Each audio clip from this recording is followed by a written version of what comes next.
నీకు పుల్రాజ్ అంటే ఇష్టం లేదు కదూ? చెప్పు చెల్లి. చెప్పడానికి ఏముందక్క, కాంతమ్మ గారు నన్నేమి బలవంతం పెట్టలేదు. పులిరాజ్ అంటే ఇష్టమని చెప్పమని చెప్పలేదు. నేను నిజంగానే పులిరాజుని ఇష్టపడ్డాను కాబట్టే పులిరాజ్ అంటే ఇష్టం అని చెప్పాను. లేదు, అబద్ధం. కాంతమ్మ అత్తే నిన్ను బలవంతం పెట్టింది, నిన్ను భయపెట్టింది. లేదు లేదు లేదు, కాంతమ్మ గారు నన్నేం బలవంతం చేయలేదు. మీరే నన్ను బలవంతం చేస్తున్నారు. మీరిలా 10 సార్లు నన్ను అడిగినంత మాత్రాన నిజాలు అబద్ధాలు కావు, అబద్ధాలు నిజాలు కావు. నా మీద ఏ మాత్రం మీకు ప్రేమ అభిమానం ఉంటే నా పెళ్లి విషయం మీరు మాట్లాడకండి. దయచేసి నన్ను వదిలేయండి.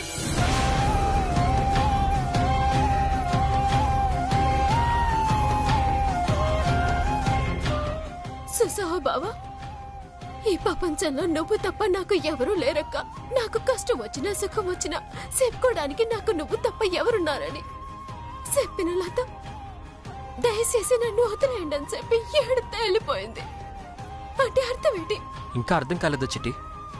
నా గురించి ఆలోచించుకునే శక్తి నాకుంది, నా గురించి మీరు ఆలోచించనక్కర్లేదు అని ఇండైరెక్ట్ గా చెప్పి వెళ్ళిపోయింది. తనంత పెద్దదైపోయిందని తెలియక మనమే తన గురించి ఏదేదో ఆలోచిస్తున్నాం. ఎక్కడ ఉండాల్సిన వాళ్ళని అక్కడే ఉంచినట్టయితే ఇప్పుడు ఇన్ని బాధలు మనకు వచ్చుండేవే కావు. ఇక నుంచి తన గురించి ఆలోచించడం టైం వేస్ట్. లేదు, లత ఏదో దాస్తోంది. అదేంటో తెలుసుకోవాలి. తెలుసుకుంటానా?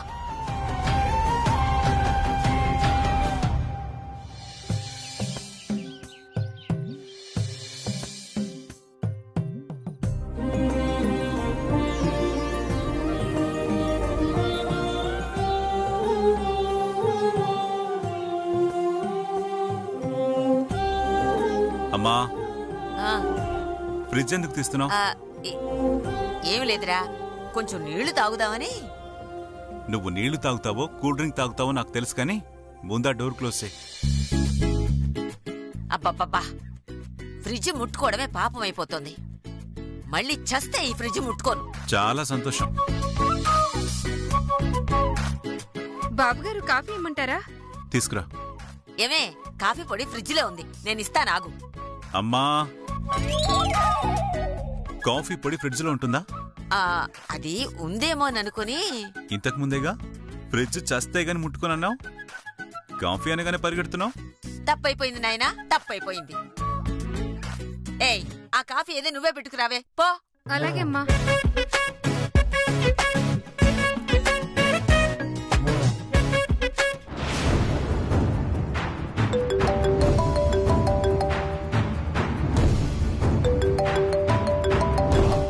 ఏంటి నూకరాజు ఫోన్ చేస్తున్నాడు?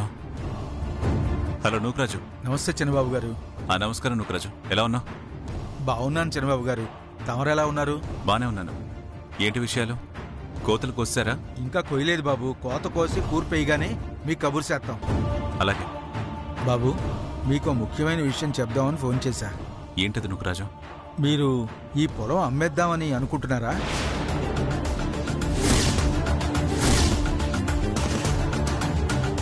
అలానే ఎవరు చెప్పారు?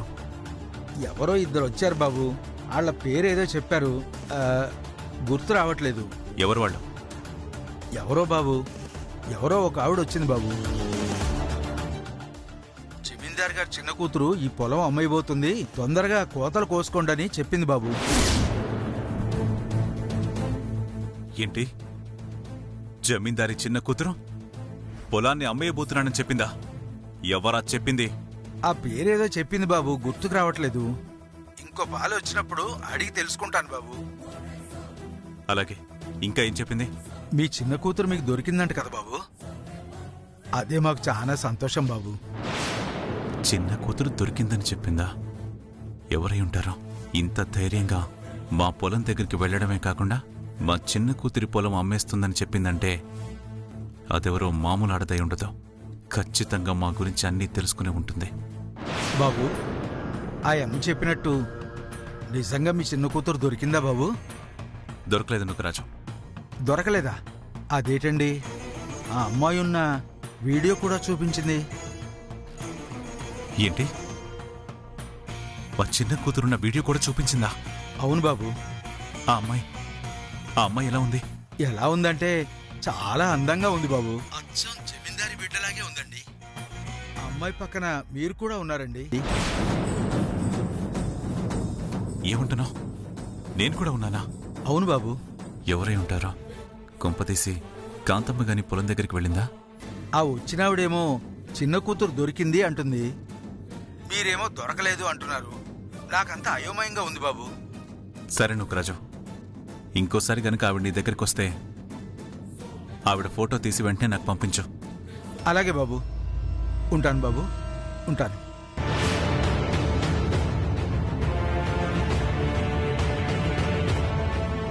ఏంటి వీరనారాయణ, చిన్న కూతురంటున్నావు, పొలం అమ్మకానికి వచ్చింది అంటున్నావు, అసలు ఏమైంది? మనకు తెలియకుండా మన వెనక చాలా కథ నడుస్తుందమ్మా. ఏంటి నాన్న నువ్వనేది? అవునమ్మా, ఎవరో మన పొలం దగ్గరికి వెళ్ళి జమీందారి చిన్న కూతురు మీ పొలాన్ని అమ్మేయబోతుందని నూకరాజుతో చెప్పారట. ఏంటేంటి, మన శంకరనారాయణ చిన్న కూతురు పొలాలు అమ్మబోతుందని చెప్పారా? అవునమ్మా, వినడానికి కొంచెం ఆశ్చర్యంగా ఉన్నా నా అన్న కూతుర్లో ఇంకా బ్రతికే ఉన్నారన్న నమ్మకం ఇంకా బలపడుతుందమ్మా. అవును వీరనారాయణ, గుడిలో పాదుకలు ఇవ్వడమేంటి, ఇప్పుడు చిన్న కూతురొచ్చి పొలం అమ్ముతాననడమేంటి? అంటే అంటే మీ అన్న కూతుళ్ళు ఇంకా బతికే ఉన్నారా?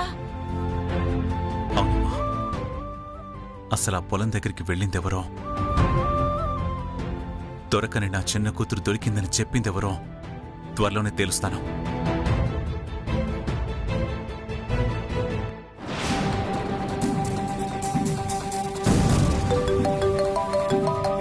కాంతమ్మ చేస్తుందేంటి? హలో కాంతమ్మ. నమస్కారం చిన్నబాబు గారు. నమస్కారం కాంతమ్మ, చెప్పు. ఏమీ లేదు బాబు గారు, మీరు నన్ను మన్నించాలండి. ఎందుకు? మొన్న పుట్టినరోజు నాడు లతని మిమ్మల్ని కలిపి వీడియో తీశాను కదండి. అవును. ఆ వీడియో రికార్డ్ అవ్వలేదండి. ఏ, ఎందుకు అవ్వలేదు? రికార్డింగ్ చేస్తుండగానే ఛార్జింగ్ అయిపోయిందంటండి. ఆ విషయం నా తమ్ముడు నాతో చెప్పలేదు. పాపం, ఆ వీడియో వస్తుందేమోనని లత ఎంతో ఆశ పెట్టుకుంది, కానీ రాలేదండి. అంటే కాంతమ్మ దగ్గర కూడా వీడియో లేదన్నమాట. మరైతే నూకరాజు చూసిన వీడియో ఎవరిదే? మా పక్కనున్న అమ్మాయి ఎవరో? అమ్మగారు వీడియో వస్తే పంపమన్నారండి. అందుకే ఫోన్ చేసి చెప్తున్నాను. వీడియో రాలేదని చెప్పండి. అలాగే కాంతమ్మ, చెప్తాను. ఉంటానండి.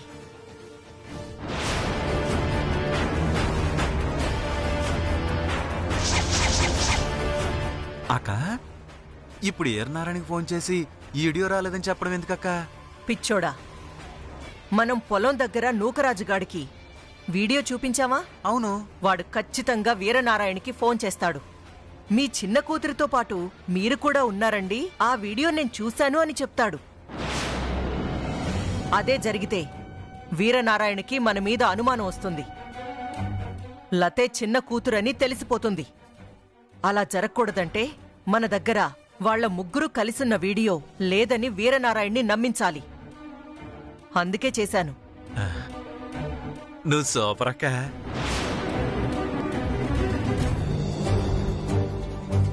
ఇది ఎవరి పని అయి ఉంటుంది? ఆ రోజు ఫంక్షన్లో కాంతమ్మ కాకుండా ఇంకెవరెవరున్నారో? చిట్టెమ్మ వాళ్ళ అమ్మా నాన్న కూడా వచ్చారని చెప్పింది కదా. బహుశా వాళ్ళేమైనా రికార్డ్ చేస్తుంటారా? అసలు వాళ్ళకి ఈ వీడియోకి ఏంటి సంబంధం? అది తెలియాలంటే చిట్టెమ్మ అమ్మా నాన్న ఎవరో తెలుసుకోవాలి.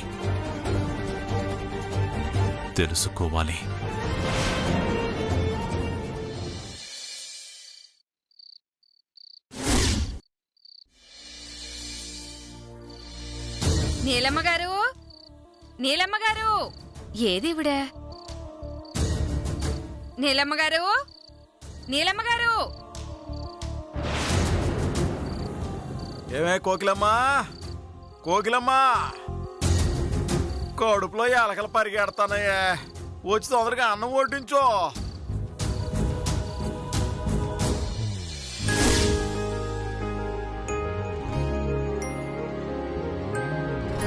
అయ్యి బాబోయ్, ఏటి ఈ రోజు మా ఆవిడికి నా మీద ఎంత దయగలిగింది, ఇన్ని చికెన్ ముక్కలు పడేసింది.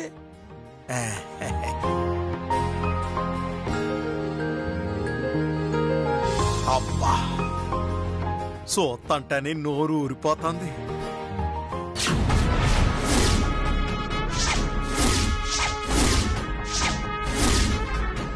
హలో మావగారు, ఈ చికెన్ తెప్పించింది తమరి కోసం కాదు, నా కోసం. అలాగా తల్లి, తెలియక తీసేసుకున్నానమ్మా. నీ చికెన్ నువ్వే తీసుకో అమ్మా. ఈ ముసలాన్ని ఒక ఆట ఆడుకోవాలి, చెప్తా. హా, పర్లేదు మావగారు, మీరు తినండి. నిజంగానే చెప్తానవా తల్లి? నిజమే చెప్తున్నాను మావగారు, మీరు తినండి.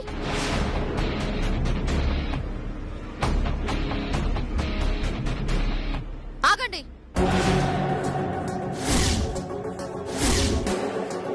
నేను తినమన్నంత మాత్రాన సిగ్గు లేకుండా తినేస్తారా అని అంటారనుకున్నారా?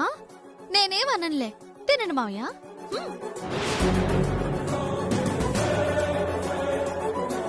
ఇంకా ఆలోచిస్తారేంటి మావయ్య గారు? తినండి మావయ్య గారు, తినండి. ఆగండి.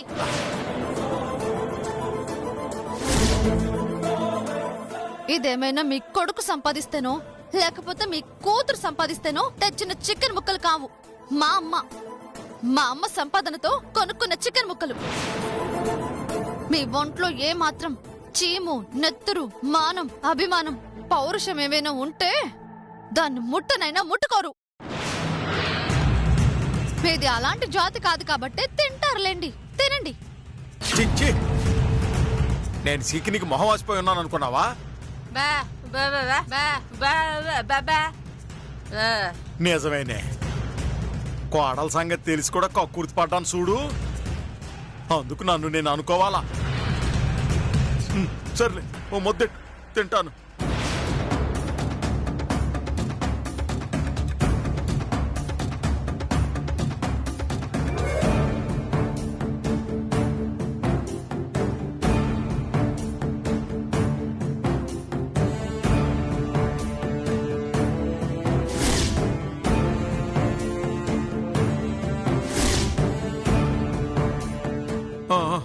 చాలు చాలు.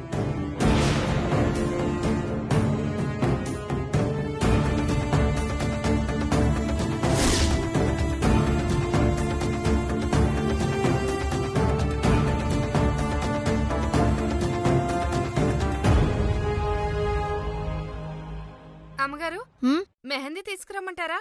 సరే, వెళ్ళు.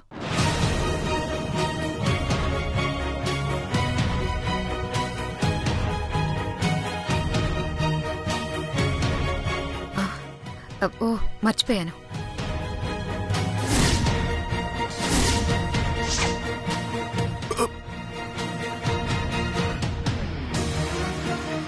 కోకిలమ్మా, మంచినీళ్ళు అట్టుకురా.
ఇప్పుడు ఏమైందమ్మా? ఇంకా ఏం కావాలి? నా తలకు పెట్టుకుందాం అనుకుని గోరింటాకు కలిపితే అందులో ఎంగిల్ చేయి కడుగుతారా? ఇప్పుడు ఆ ఎంగిలి గోరింటాకు నా తలకు పెట్టుకోవాలా?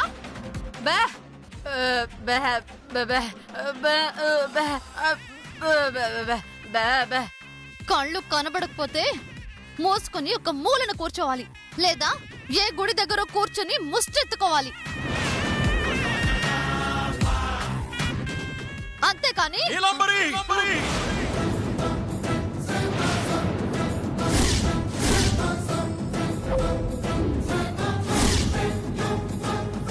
కోడలి మీదే చెయ్యెత్తుతావా? ఏ నాకు చెయ్యి లేవదనుకున్నావా? లేక లేపలేననుకున్నావా? నేను కూడా లేపగలను.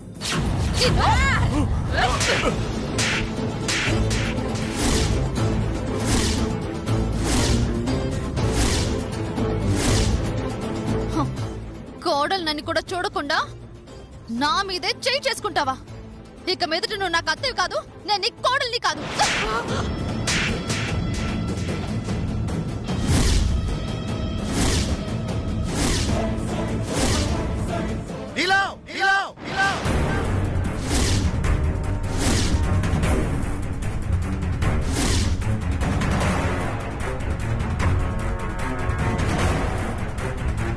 ఏంటే నా కళ్ళ ముందే మా నాన్న మీద చేయలేపావు, మా అమ్మ చెంప పగలగొట్టావు. ఎంత ధైర్యం లేకపోతే వయసులో పెద్దోళ్ళని కూడా చూడకుండా చేయలేపుతావే. ఇంకా నేను క్షమించకూడదు, క్షమించకూడదు. నువ్వు ఆగమ్మా.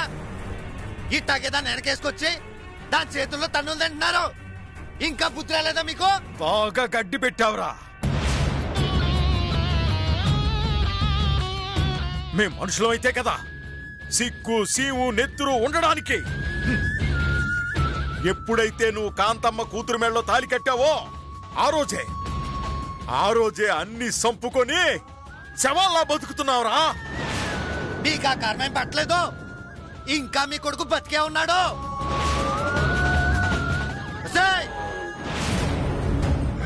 అమ్మకి నాన్నకి క్షమాపణ చెప్పు, లేకపోతే నేనేం చేస్తానో నాకే తెలీదు.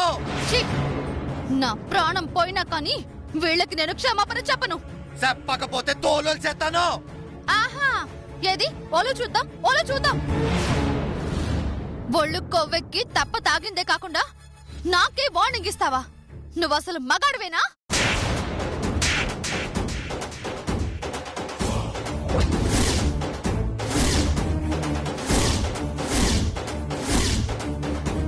పిచ్చి కోతలు కూసావంటే నాలుగు కోసేస్తానేమనుకుంటున్నావు?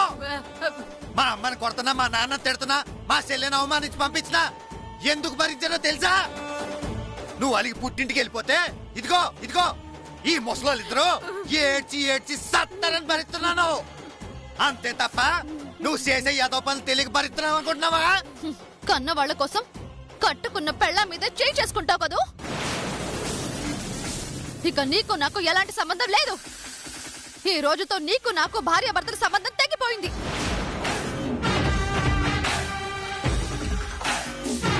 ఇప్పుడే నా పుట్టింటికి వెళ్ళిపోతాను. ఇక చచ్చిన నీ మొహం చూడును.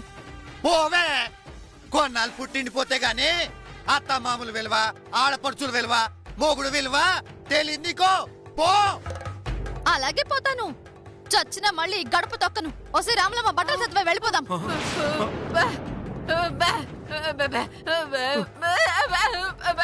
నువ్వు ఆగమ్మా. పోతే పోనీ, నాకు పెళ్ళం ఎంత ముఖ్యమో దానికి మొగుడే అంతే ముఖ్యం. మొగుడు విలువ, అత్తారింటి విలువ తెలిసిన తర్వాతే అది గడపలో అడుగు పెడతది.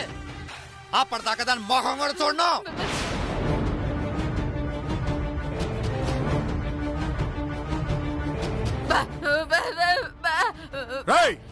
బుద్ధుందారా నీకు? ఇన్నాళ్లుగా మీ అమ్మ నేను కుక్కల్లాగా తలంచుకొని బతికింది ఇందుకోసమేనా? నువ్వేటి చేస్తావో నాకు తెలదు. ఆ ఇంటికెళ్ళి ఆ అమ్మాయి కాళ్ళు పట్టుకుని బతిలాడతావో ఇంకేం చేస్తావో ఆ అమ్మాయిని తీసుకుని ఇక్కడికి రా. పోరా వెళ్ళు. అది కాదు నాన్న.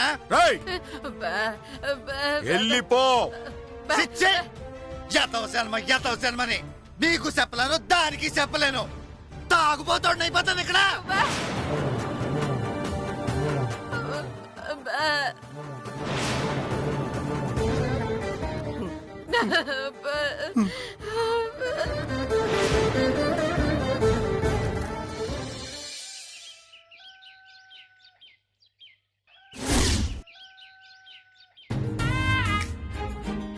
చిట్టిమిఠాయ్, చిట్టిమిఠాయ్.